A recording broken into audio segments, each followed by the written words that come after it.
How's it going out there, everyone? W.F.S, your doctor here today. And the second trailer for Star Trek Starfleet Academy has dropped. And they have officially announced the streaming date for this thing, January 15th of 2026.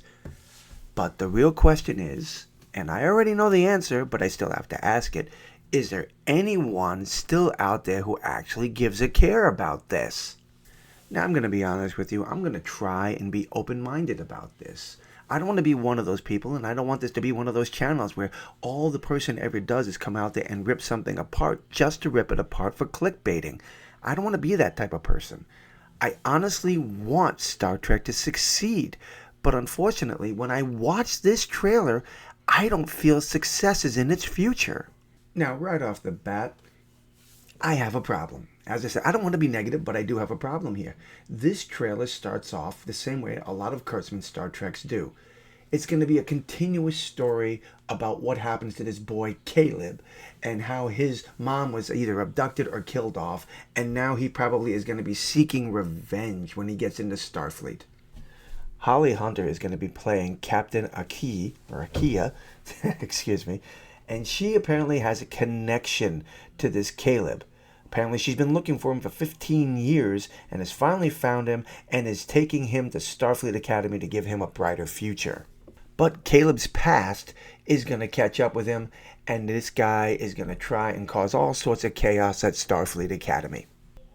See, the question that I have, and many others have, is why can't we get a series that has different stories each week, not continuing the same thread throughout the entire series? Now, giving Strange New Worlds a little credit here on that one, at least they tried to do something like along the lines of the original series of Next Generation Deep Space Nine.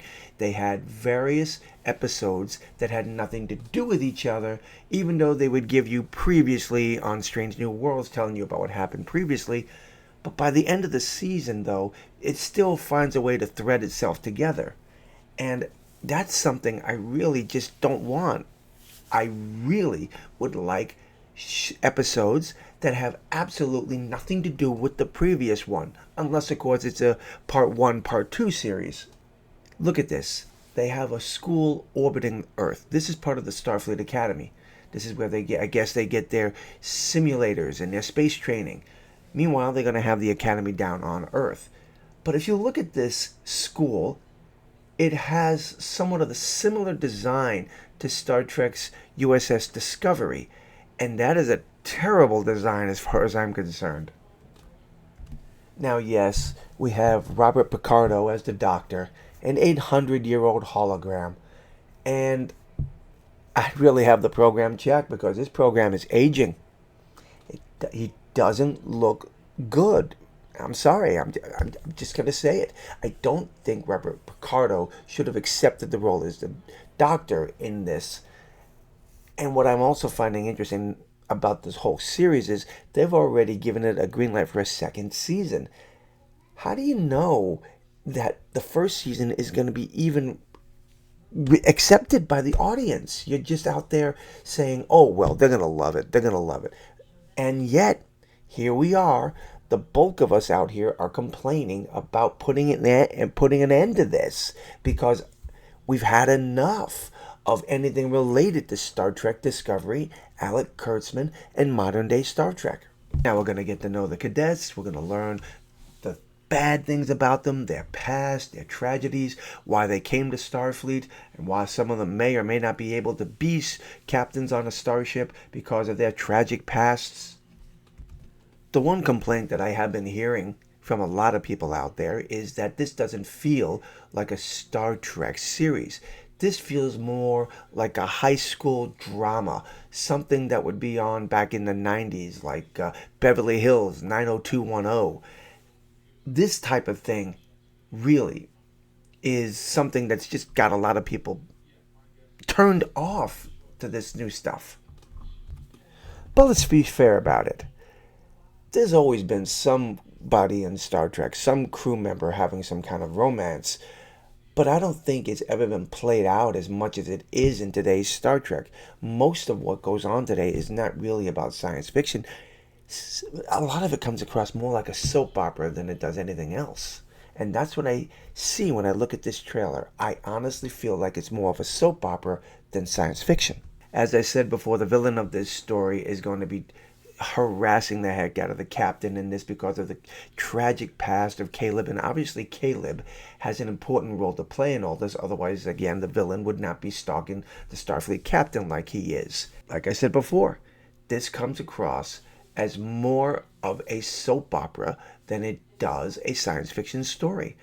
And I think that if they don't change course, if they don't do anything to change the way that they're writing this stuff, it's going to fail. It's going to fail big time. Now, on the positive side of things, this is actually a pretty cool shot. The cadets are looking over docking platforms orbiting Earth, and this really is a spectacular shot. And I could just imagine somebody actually looking at this and going, wow, that's mind-blowing. Okay, so January 15th of 2026 is when this thing is going to premiere on Paramount Plus.